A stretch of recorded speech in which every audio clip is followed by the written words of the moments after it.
It was nearly midnight when Booker Williams heard the knock. At first, he thought it was the wind rattling against the thin hallway windows, but then it came again, measured, hesitant, almost uncertain. He set down his half-finished bowl of chili, the steam curling in the dim light of his apartment, and froze. No one knocked on his door at this hour. Not in this neighborhood. Not unless it was trouble. His hand hovered above the chain lock before he finally peered through the peephole. What he saw made his chest tighten. A woman stood there, illuminated by the weak bulb overhead. She didn't belong to this world. Her coat was tailored, her blonde hair still immaculate despite the Detroit chill, her purse clutched like a shield. She looked like a diamond dropped in a junkyard. Booker blinked, sure he was imagining things. People like her didn't knock on doors like his. "Can I help you?" he called through the door, voice cautious, firm. Her reply cut through the silence. "Mr. Williams? My name is Scarlett Montgomery. I need to speak with you. Please." Booker's breath caught. Montgomery. The name carried weight in Detroit, synonymous with towering buildings, real estate empires, and the very plant that had chewed him up and spat him out 3 years earlier. And now its CEO was standing outside his rundown apartment, begging for a conversation. He tightened his grip on the doorknob, suspicion warring with curiosity. This was no ordinary midnight visit. Booker kept the chain lock fastened as he cracked the door open an inch. The hallway smelled faintly of old paint and radiator heat, but Scarlett Montgomery seemed untouched by it, as if her world of glass towers and manicured gardens clung to her even here. Her blue eyes glimmered with something he didn't expect, shame. 3 years ago, I made a mistake, she began, her voice low, careful. A mistake that destroyed your life. Booker's jaw tightened. He remembered the day he'd been escorted from the automotive plant. 8 years of loyalty erased in minutes. Downsizing, they had said. Budget cuts. But the whispers that followed him, the unanswered applications, the slow bleed of confidence, those have been worse than the pink slip. "You don't know me," he said coldly. "So why are you here?" Her voice faltered, and for a moment she wasn't a CEO, but a woman unraveling. "Because I signed your termination papers without ever looking at your record. I trusted the wrong man. He fed me lies, and I believed them, because they confirmed what was easier for me to believe about you.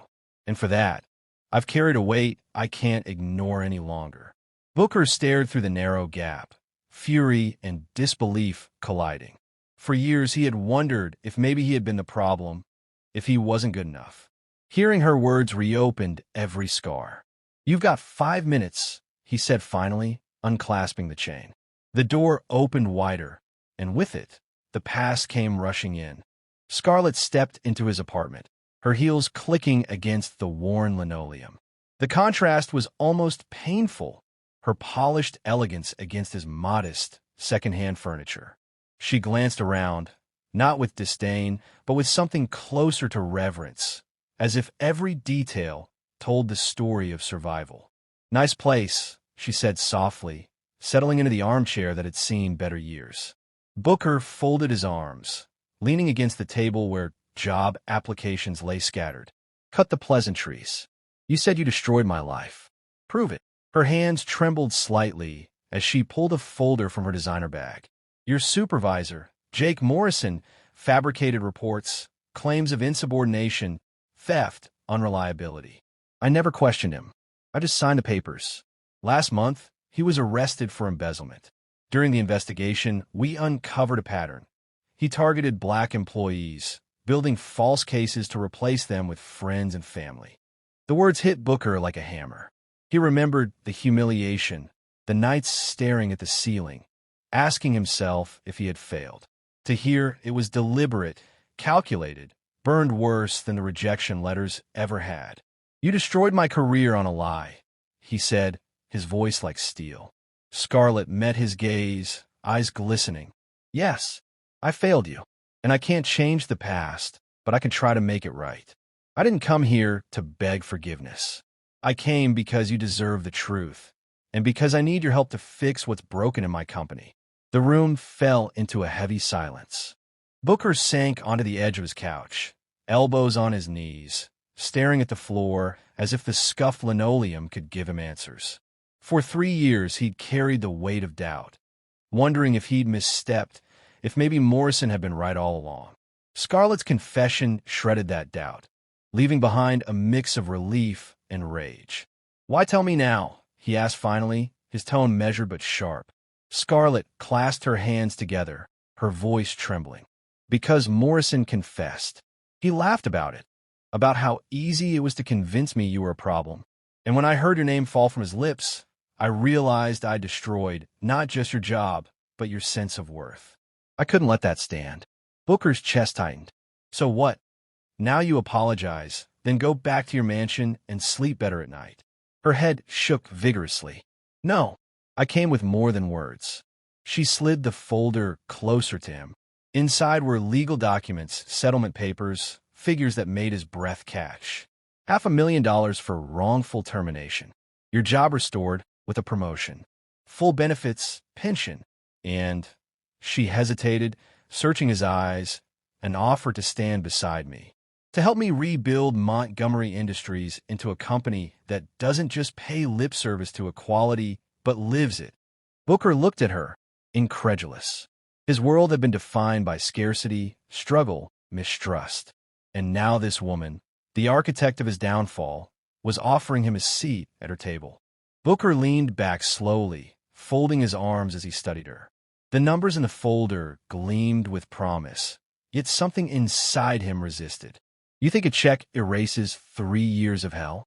You think a title changes the nights I went hungry, the days I wondered if I was worthless?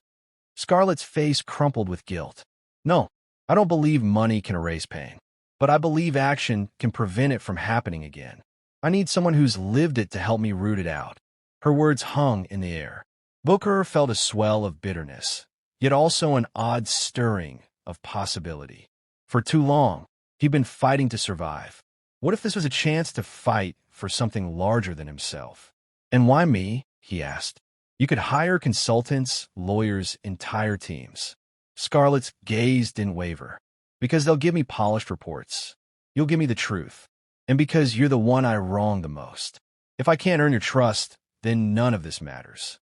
Booker's eyes drifted to the window where the faint glow of streetlights fell across children playing late in the cold. He thought of the neighbors who'd kept him afloat. Mrs. Johnson with her groceries, Ruby with her soul food, the community that refused to let him disappear. Maybe this wasn't just about his own redemption. Maybe it was about theirs too. He inhaled deeply, his voice steady. "I'll help you, but not for you, for the people who come after me." 2 weeks later, Booker stood at the base of Montgomery Industries' towering headquarters, the glass facade reflecting a skyline that seemed foreign to him. His new suit wasn't expensive, but it was pressed, clean, and symbolic. For the first time in years, he felt the faint tremor of belonging, even if his heart reminded him he was stepping into the lion's den. Inside, Scarlett waited at the top floor. She introduced him not as a returning employee, but as the new director of workplace equity and employee relations.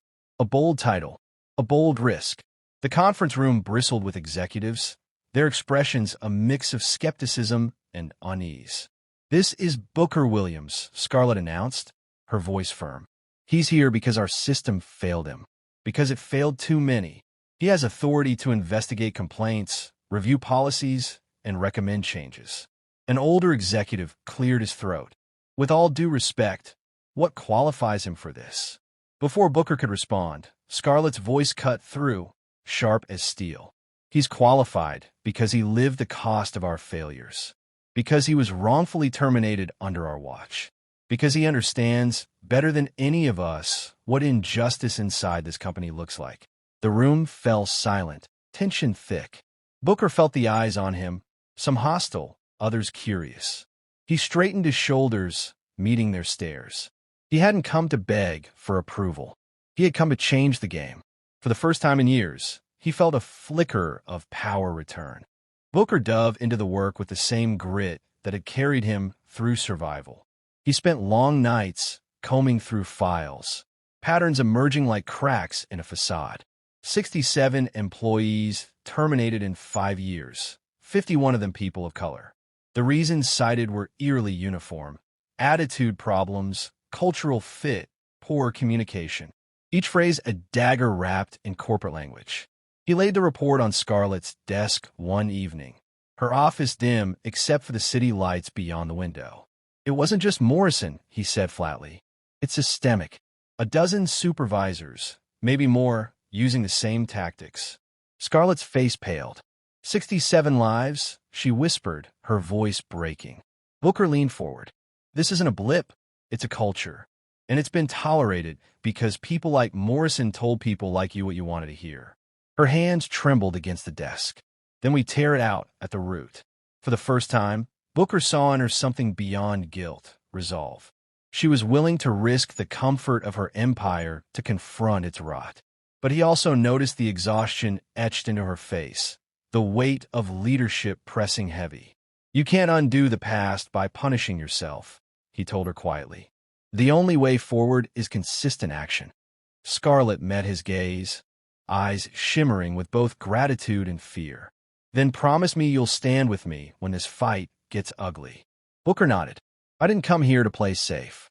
I came here to win. The fight came sooner than either of them expected. 6 months into Booker's new role, the company's walls shook with resistance.